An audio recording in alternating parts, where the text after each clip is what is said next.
A continuación, los dejamos con un podcast de la psiquiatra Marian Rojas, quien estará hablando sobre las aplicaciones para conocer personas y lo peligrosas que pueden llegar a ser si no le damos el uso adecuado. Ponte cómodo, esto es Leyes del Éxito. Este es un tema apasionante, ¿no? Es decir, el tema de las aplicaciones para ligar o conocer gente es un tema que yo llevo investigando, escuchando en consulta durante varios años, pero hay un libro que me marcó muchísimo durante la pandemia, me lo recomendó una paciente, El algoritmo del amor, de Judith Duportail, es una francesa, y ella, para el periódico The Guardian, ofreció un artículo espectacular que decía: le pedí a Tinder que me enviara todo lo que tiene sobre mí y me mandó 800 páginas. Entonces ella estuvo un año 800 páginas, tras usar las páginas de contactos, sobre su propia identidad, estudios psicológicos que habían hecho y que permanecen ahí, archivados a disposición de la empresa.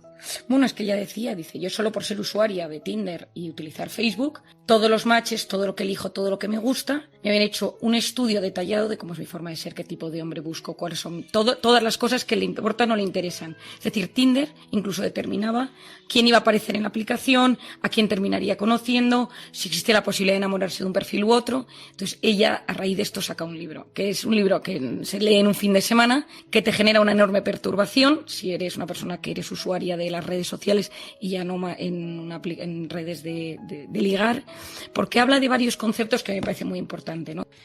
Bueno, y efectivamente, y de repente tú te das cuenta que has empezado a intimar con alguien, empiezas a hablar con alguien, incluso tienes relaciones sexuales con alguien y esa persona desaparece.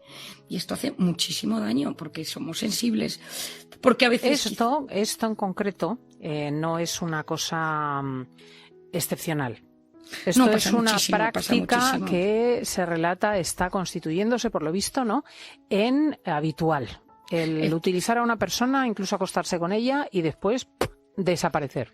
Y esto hace mucho daño. Yo lo estoy viendo en consulta, Cristina, y la gente se siente muy vacía. Es decir, sentir que tú estás empezando a conocer a alguien, que puede haber algo de química, que podría haber algo más. Hablas, quedas o mantienes relaciones y de repente al día siguiente no hay nada, es decir, el vacío completo. Pasan dos cosas. La primera es le llaman ya de una forma, ¿no? Han acuñado un término que comentabas tú. Ghosting, o sea, ghosting por fantasma, que desapareces. Sí, el afantasmamiento de la gente. Sí. Y Cristina, en el fondo hay que he hecho mal, ¿no? Yo tengo muchas pacientes o muchos pacientes que entran en un bucle de me he equivocado, no le debería haber dicho este tema, fui demasiado intensa, fui poco respetuoso, se sintió agredido, se sintió Entonces entramos en una rayada mental muy tóxica en la que la siguiente vez que quedas con alguien intentas evitar eso y estás en modo alerta para hacerlo todo lo mejor posible. Pero ¿qué pasa? Que al final puede volver a suceder y eso hace un daño a la autoestima espectacular.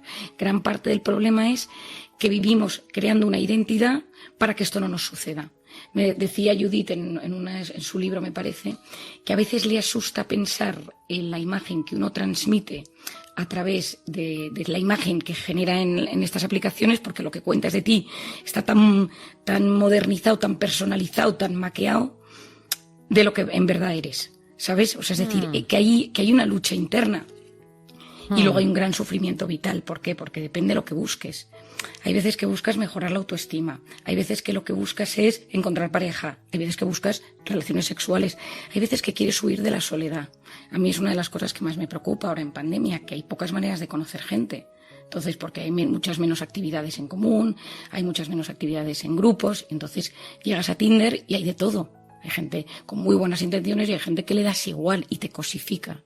Y entonces, claro, si tú te ves un sábado por la noche solo en casa, sin ningún plan, es que Tinder lo que está haciendo es mirar quién eres, cómo eres. A mí es que me asusta un poco saber toda la información que manejan sobre ti.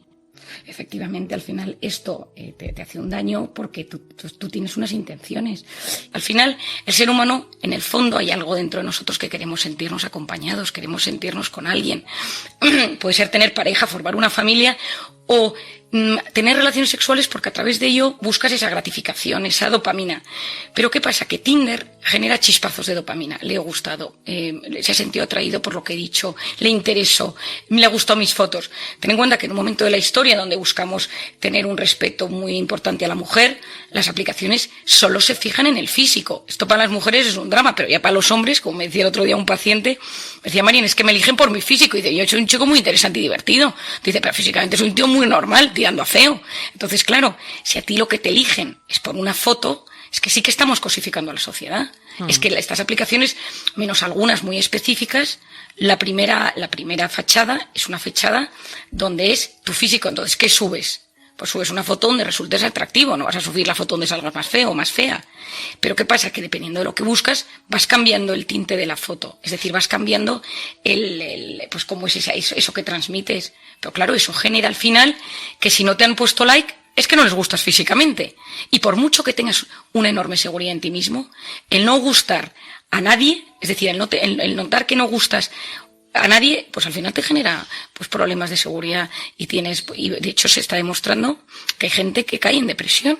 Es decir, que todas estas aplicaciones tienen consecuencias en el estado de ánimo y la gente lo pasa mal. Yo creo que lo primero es conocer lo que uno busca en las aplicaciones. Es decir, ¿qué busco yo aquí? Busco pareja, busco pasármelo bien, busco paliar mi sentimiento de soledad, busco llenar un vacío que siento. Punto número 2, saber qué es la jungla. Hay de todo. Es decir, yo conozco gente que ha conocido pareja, es decir, gente que ha conseguido al hombre de su vida, y conozco gente que ha sufrido muchísimo, muchísimo. Y yo siempre digo una frase, Cristina, que te va a parecer una barbaridad. Las intenciones de Tinder y tuyas son completamente distintas. Tú buscas, en general, encontrar pareja y ellos buscan que no la encuentres para que sigas usando la aplicación. Claro. Entonces, que sepas lo que buscas, que sepas que hay gente que lo que busca es divertirse, que hay gente que no tiene sentimientos en ello, que no hay empatía y que hay mucha inseguridad. Es decir, cuando uno llega a estas aplicaciones, muchas veces hay un fondo de inseguridad en uno mismo. Y esa inseguridad hace que si esa persona no te gustó el segundo día, ya no hace falta contestarla. Y entonces, en una sociedad con cada vez menos empatía, tú te alejas de pensar en querer otro, le estás haciendo mucho daño. Entonces, ir con una coraza, ir a veces con un protector y no abrir tu corazón, no contar tus dramas, no, porque eso te puede venir como boomerang. Me decía el otro día una chica que pues quedó con un chico varias veces, le contó un tema familiar, un tema de su padre, el cáncer de su madre, y esta persona a los 2 días no lo ha vuelto a contestar. Y entonces se recrimina, se culpabiliza por haber abierto su corazón, una cosa íntima, pero esto también pasa con las relaciones sexuales. Entonces, que uno también sea cauto, es decir, uno puede conocer gente interesantísima, porque hay gente muy buena y muy interesante, pero que no hay reglas en Tinder o en cualquiera de las otras aplicaciones. Y en un mundo donde no hay reglas, protege tu corazón para sufrir lo menos posible. Dependiendo de lo que busques, pero que sea siempre, si eres tú el que lo usas, que sea siempre muy respetuoso. Es decir, si alguien no te interesa, no pasa nada por decir, oye, me parece que no somos compatibles, pero muchísimas gracias y te deseo lo mejor. Y no pasa nada. Y te conviertes en un caballero o ¿sabes? Una persona común. Qué importante, incluso en el mundo de Internet, no abandonar las normas de educación y de urbanidad, que se han abandonado en muchos casos, ¿no? O sea, hay que despedirse, hay que saludar, no solo en estas redes de ligoteo, en todas las otras redes sociales. Hay que tener en cuenta que al otro lado sigue habiendo una persona.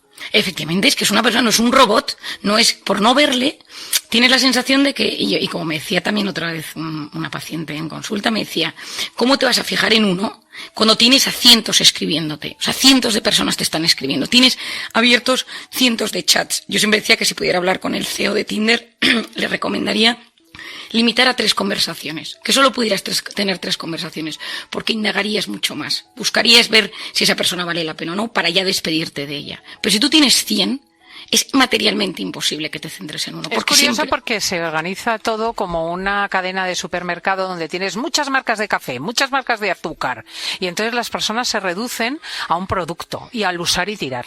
Al usar y tirar, y a nadie nos gusta que nos cosifiquen.